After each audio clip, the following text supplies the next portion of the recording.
ఎలా ఉన్నారందరూ? ఈరోజైతే మనం వరలక్ష్మి వ్రతంకి కలశం ప్రిపేర్ చేసుకుంటాం కదా! కలశం పైన బ్లౌజ్ పీస్ ఎలా ఫోల్డ్ చేయాలో చూద్దాము. ఇప్పుడు నేను చూపించిన విధంగా బ్లౌజ్‌నైతే 2 మడతలు ఫస్ట్ వేసేసుకొని, ఒక సైడ్ నుంచి మిడిల్‌కి ఒక ఫోల్డ్, ఇంకా నెక్స్ట్ ఆపోజిట్ సైడ్ నుంచి మిడిల్‌కి ఒక ఫోల్డ్ చేసుకోవాలి.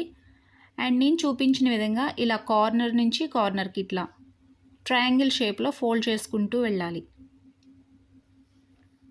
కార్నర్స్ చక్కగా మనకి మంచి షేప్ కనిపించే విధంగా చూసుకుంటూ, ప్రెస్ చేసుకుంటూ దాన్ని ఫోల్డ్ చేయాలనమాట. ప్రెస్ చేస్తే ఏంటంటే మనకి పైకి లేవకుండా నీట్‌గా థిన్‌గా వస్తుందనమాట మనకి కలశం.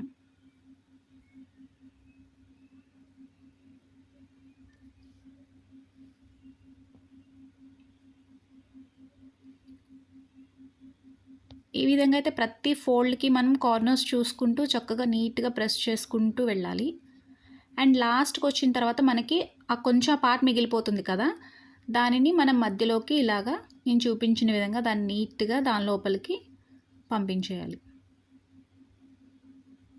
అండ్ చూసారు కదా పర్ఫెక్ట్‌గా ఎలా వచ్చేసిందో, ఎంత ఈజీగా ఫోల్డ్ చేసేసామో.